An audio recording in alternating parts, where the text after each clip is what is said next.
Bharatiya Janata party का सक्रिय कार्यकर्ता हूं और पार्टी ने जो भरोसा जताया है उसको पूरा करूंगा, ये कह रहे हैं हरियाणा भाजपा के नवनियुक्त प्रदेश अध्यक्ष नायब सैनी। नायब सैनी कह रहे हैं कि पुराने समय से पार्टी से जुड़ा रहा हूं और पार्टी आला कमान ने, प्रधानमंत्री जी ने और मुख्यमंत्री जी ने जो भरोसा जताया है उसको मान लीजिए कायम रखूंगा और 2024 में इतिहास दोहराएंगे।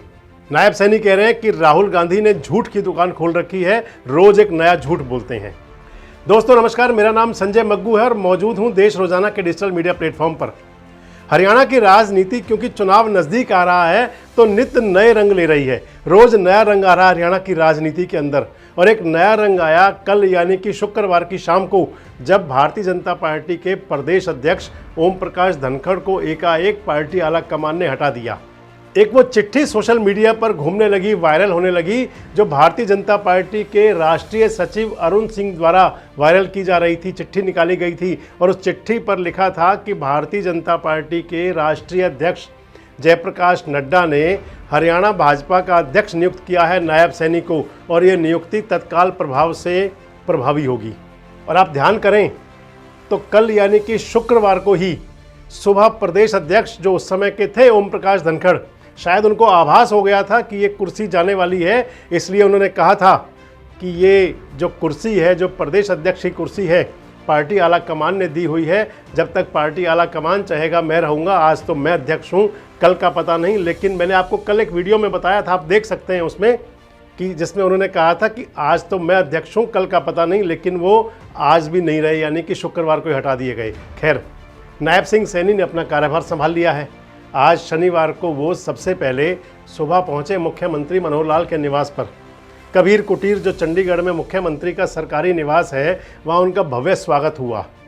उस कार्यक्रम के अंदर मुख्यमंत्री मनोहर लाल ने खुद अपने प्रदेश अध्यक्ष जो उनके लाडले हैं, बहुत प्रिय हैं, बहुत प्यारे हैं, पुराने सहयोगी हैं, नायब सैनी, उनकी अगुवाई की। और नायब सैनी भी साथ में गदा लेकर गए थे। गदा, आज शनिवार है और गदा शक्ति की प्रतीक है।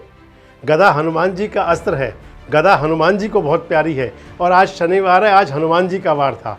अब सब कुछ मिला करके अगर देखें तो बहुत बड़ा संदेश था कि नायब सैनी एक गदा लेकर गए, प्रदेश अध्यक्ष जो बने हैं नए नए, गदा लेकर गए सूबे के मुख्यमंत्री के पास, कबीर कुटीर पर पहुंचे, मुख्यमंत्री को गदा दी और बता दिया गदा देते हुए कि तमाम शक्तियां अब तुम्हारे पास हैं, चाहे वो संगठन की और चाहे वो सरकार की। मैंने आपको अपने वीडियो में कल बताया था, आपसे कह रहा हूँ कि इसको देखिए ज़रूर। मैं आपको कल बताया था कि नायब सैनी के बनने के बाद सरकार और संगठन दोनों एक सुर में चलेंगे, क्योंकि जब तक ओम प्रकाश धनखड़ प्रदेश अध्यक्ष थे और जब मुख्यमंत्री मनोहर लाल जी हैं, उनके बीच में कहीं ना कहीं कोई टसल था। हालांकि दिखता सामने नहीं था, लेकिन वो टसल्स थे ज़रूर। जो राजनीति में रुचि रखते हैं, जो सियासत को पास से जानते हैं, देखते हैं, समझते हैं, वो समझ तो रहे थे। वो बयान भी याद आपको होगा जब धनखड़ साहब ने कहा था बादली में जाकर के कि 2 नंबर की कुर्सी तो पार्टी आला कमान ने दे दी है, 1 नंबर की कुर्सी भी मेरे पास होती है, अगर आप विधायक बना देते। आप विधायक बना देना, 1 नंबर की कुर्सी मैं ले आऊँगा। क्या होगा, भविष्य गर्भ में है सब कुछ। 2024 में चुनाव होगा, धनखड़ साहब को क्या वो चुनाव लड़ने के लिए विधायक का टिकट मिलेगा या पार्टी उन पर कहीं और भरोसा जताएगी। फिलहाल तो उनको केंद्रीय संगठन में ले लिया गया है, राष्ट्रीय सचिव बन गए हैं धनखड़ साहब। और इधर नायब सैनी चल पड़े अपनी फुल परफॉर्मेंस देने के लिए।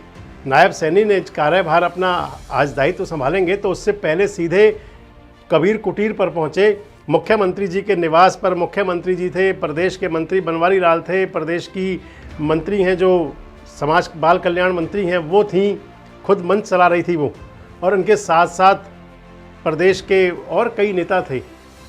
विधानसभा के अध्यक्ष भी थे ज्ञानचंद गुप्ता जी। उनका स्वागत किया गया, नायब सैनी का संबोधन हुआ और अपने संबोधन में नायब सैनी ने जो कहा और उसके बाद जो वो मीडिया के लोगों से मिले उसमें जो कहा, आत्मविश्वास झलक रहा था नायब सैनी का। बता रहे थे कि मोदी साहब ने, प्रधानमंत्री जी ने, पार्टी आला कमान ने, राजनाथ सिंह जी ने और सूबे के मुख्यमंत्री मनोहर लाल जी ने उन पर जो भरोसा जताया है, खरे उतरेंगे। वैसे आपको बता दें कि ओबीसी समुदाय से आते हैं नायब सैनी। 22% वोट है हरियाणा के अंदर ओबीसी समाज का। अगले वीडियो में बताऊंगा कि आपको इसकी राजनीति आखिर कैसे कैसे चली होगी, किस सोच के साथ में पार्टी आला कमान ने बनाया होगा। 21% यानी कि जाट मतदाता हरियाणा के हैं, उसके एक नेता को हटा करके और ओबीसी मतदाता जो 22% हैं उसके नेता को प्रदेश अध्यक्ष बनाकर कौन सी रणनीति साधने की दिशा में चला है पार्टी आला कमान और सूबे के मुख्यमंत्री मनोहर लाल, सब कुछ आपको बताएंगे। लेकिन इस वीडियो में आपको बता रहे हैं कि आत्मविश्वास से लबरेज थे नायब सैनी। और आपको बताएं कि मुख्यमंत्री मनोहर लाल और जो सांसद और आज प्रदेश अध्यक्ष हैं नायब सैनी, उनका रिश्ता बहुत पुराना है, आज का रिश्ता नहीं है। जब से आरएसएस के अंदर सक्रिय हुए मनोहर लाल जी प्रचारक थे और उस समय से नायब सैनी उनके साथ हैं। पहली सरकार के अंदर 2010 में नायब सैनी पहला चुनाव लड़े थे, चुनाव हार गए थे। 2014 के अंदर दूसरा उनको चुनाव लड़ा गया, विधायक बन गए और मुख्यमंत्री मनोहर लाल की वजारत के अंदर उनके मंत्रिमंडल में शामिल हुए, सूबे के मंत्री रहे। 2019 में उनको लोकसभा का टिकट मिला, कुरुक्षेत्र से चुनाव जीते, मनोहर लाल के बहुत नज़दीकियों में शामिल हैं। और इतना आप समझ लीजिए कि कितने नज़दीकी हैं नायब सैनी कि अगर कोई जब सुख दुख भी होता है मुख्यमंत्री मनोहर लाल का, तो सुख दुख को साझा करने के लिए जब अपनों से मिलते हैं मुख्यमंत्री मनोहर लाल, तो सांसद नायब सैनी के निवास पर दिल्ली में वही मिला करते हैं। तो मैंने आपसे कहा कि ये रिश्ता उनका कितना नज़दीक का आप समझ सकते हैं। और आज उसी रिश्ते को और प्रगाढ़ बनाते हुए जब अध्यक्ष बनने के बाद तुरंत पहुँचे मुख्यमंत्री मनोहर लाल के पास नायब सैनी और गदा लेकर पहुँचे, और वो गदा जो शक्ति की प्रतीक है, गदा मुख्यमंत्री जी को भेंट कर दी, तो मान लीजिए कि एक संदेश तो अग्रेषित आज ही हो गया। अध्यक्ष बदलने के साथ पहले ही दिन एक संदेश हरियाणा की जनता में, हरियाणा की सियासत में भाजपा के कार्यकर्ताओं और नेताओं को अग्रेषित कर दिया गया कि अब सरकार और संगठन साथ साथ चलेंगे। और नायब सैनी ने दिखा दिया कि अब सारी शक्ति मनोहर लाल जी के हाथों में है। इस सब के बाद में हालांकि तमाम प्रकार के सोशल मीडिया पे आप पढ़ेंगे तो तमाम कमेंट्स चल रहे हैं, सभी लोग तरह तरह की बातें कह रहे हैं, कोई फेवर में कह रहे हैं, कोई विरोध में कह रहे हैं, कोई कुछ कह रहे हैं, कोई कुछ कह रहे हैं। लेकिन ये ज़रूर है कि ये नायब सैनी के लिए, मनोहर लाल जी के लिए और पक्ष के लिए, भारतीय जनता पार्टी के लिए आज का दिन और कल का दिन जो गया वो खुशी का था और आज का दिन भी खुशी का था। और अब इसके साथ ही नायब सैनी ने कह दिया कि अब प्रदेश के अंदर एक बार फिर से 2019 और 2014 दोहराना है। डबल इंजन की सरकार जो चल रही है प्रदेश के अंदर और देश के अंदर, 2 टर्म लगातार दोनों को हो गई। उन्होंने कह दिया कि हैट्रिक भी बनाएंगे, तीसरी बार भी मोदी और मनोहर की सरकार और हरियाणा के अंदर पूरा वजूद रहेगा।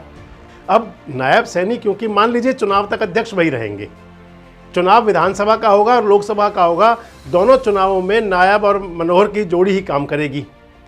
और इस जोड़ी को अपना उत्कृष्ट प्रदर्शन, सर्वश्रेष्ठ प्रदर्शन दिखाना होगा। ये डबल चुनौती भी है।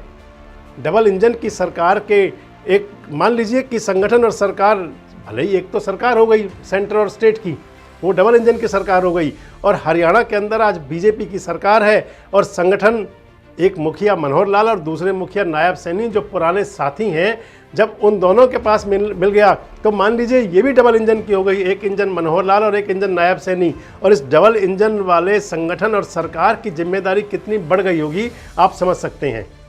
2019 के लोकसभा चुनाव में 10 की 10 सीटें जीती थी और 2019 के ही चुनाव में जब विधानसभा का चुनाव हुआ था, भले ही कुछ सीटें तो कम रह गई थी, पूर्ण बहुमत तो नहीं मिला था, लेकिन 40 सीटें आ गई थी और बड़े आराम से सरकार अब तक चल रही है। और अब 2024 के अंदर वही पुराना प्रदर्शन दोहराना वो बड़ी चुनौती होगी इस डबल इंजन वाले नेताओं के लिए भी। कैसा रहेगा इनका कार्यकाल, किस प्रकार का प्रदर्शन करेंगे, और जिस प्रकार से आज आत्मविश्वास से लबरेज थे, आज जिस प्रकार बता रहे थे राहुल गांधी जी के बारे में, सीधे सीधे राहुल गांधी पर अटैक कर रहे थे कि राहुल गांधी जो झूठ की दुकान खोलते हैं, राजस्थान के अंदर घोषणा की थी कर्ज माफ़ी करने की, कितने ही किसानों ने खुदकुशी कर ली, वो सब यानी कि अब राजनीति का एक नया क्लेवर और नया तेवर होगा नायब सैनी का भी। और इन सबको, दोनों नेताओं को यानी कि नायब सैनी और मनोहर लाल को ये दिखाना होगा सूबे की जनता को भी और अपने पार्टी आला कमान को भी कि आपका भरोसा खाली नहीं जाएगा। अब प्रदर्शन जब होगा, जब चुनाव होगा, परीक्षा की घड़ी जब आएगी, पता तो तब चलेगा। लेकिन मैंने आपसे पहले ही कहा कि चुनौती बड़ी है दोनों नेताओं के लिए, और उस चुनौती को कैसे पार पाएंगे, जब भी कभी राजनीतिक बदलाव होंगे हम भी आपको बताएंगे, जब नया राजनीतिक घटनाक्रम होगा वो भी आपको बताएंगे। और आज के जो समय था, मैंने आपको बड़ा सीधे सीधे बताया कि संगठन और सरकार दोनों की ताकत मनोहर लाल जी के पास हो गई है, संगठन की तरफ से जो गदा, शक्ति की प्रतीक गदा होती है, वो प्रदेश अध्यक्ष ने मुख्यमंत्री जी को भेंट कर दी और इससे मान लिया जाए कि एक संदेश पहुंच गया कि अब पूरी ताकत मनोहर लाल जी के पास है। आप क्या समझते हैं इसका संदेश का मतलब?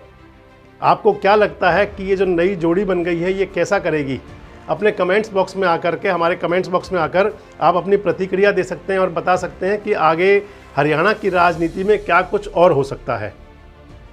हम भी प्रयास करेंगे, जब भी कुछ नया होगा वो आपको बताएंगे और अगले वीडियो में आपको बताएंगे कि आखिर क्यों नायब सैनी बनाए गए और उसके पीछे भारतीय जनता पार्टी का क्या जातीय आंकड़ा काम कर रहा था। अगले वीडियो का आप इंतजार जरूर कीजिए और हमसे जुड़े रहिए, देखते रहिए देश रोजाना। नमस्कार, धन्यवाद। हमारे साथ जुड़े रहने के लिए देखते रहिए देश रोजाना का YouTube चैनल सब्सक्राइब कीजिए। साथ ही देश रोजाना की खबरें सबसे पहले देखने के लिए प्रेस कीजिए बेल आइकन।